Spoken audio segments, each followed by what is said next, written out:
રાજકોટ શહેર cyber crime police station ખાતે તારીખ 20 માર્ચ 2026ના રોજ એક ફરિયાદ દાખલ કરવામાં આવેલી હતી, જેમાં ફરિયાદી દ્વારા બીએનએસ સેક્શન 308(5), 308(4), 351(2), 356(3), 54(61) તથા આઈટી એક્ટની કલમ 66(E), 67, 67A ના આધારે ફરિયાદ દાખલ કરવામાં આવેલી હતી. ફરિયાદનો કન્ટેન્ટ એવો હતો કે તેમાં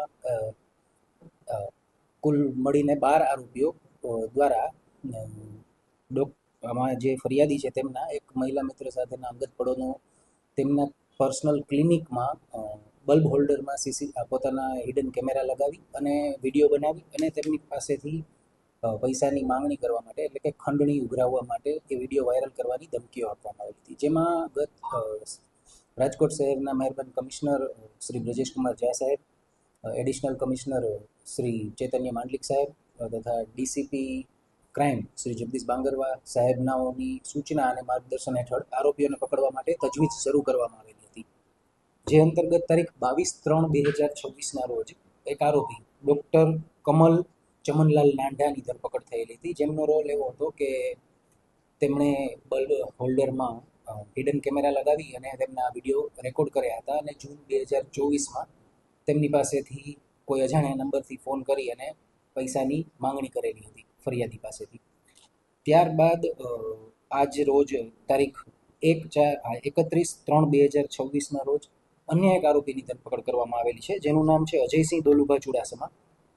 33 વર્ષ જેમની ઉંમર છે અને ડ્રાઇવિંગનો ધંધો કરનાર વ્યક્તિ છે. આ વ્યક્તિએ ડૉક્ટર કમલ નાંઢા, જે આ પહેલાં પકડાયેલા આરોપી છે, તેમના મિત્ર છે અને ડૉક્ટર કમલ નાંઢા દ્વારા અમને એવું કહેવામાં આવ્યું હતું કે મારી પાસે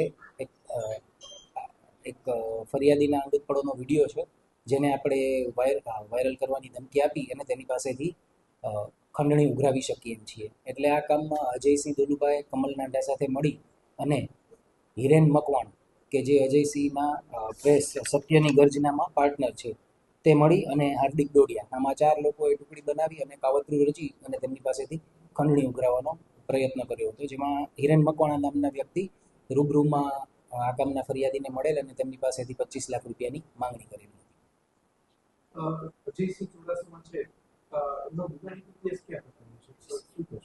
અજયસિંહ ચુડાસમા જે છે એમના વિરુદ્ધ મારામારી, એટલે કે આઈપીસી સેક્શન 323, 326 જેવા 3 ગુનાઓ દાખલ છે.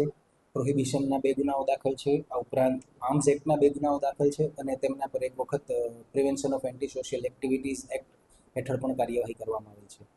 આરોપીને આપણે રિમાન્ડ વચ્ચે કોર્ટમાં રજૂ કરેલ છે અને રિમાન્ડ પર કેટલા દિવસના શું કબજે કરવો પડશે?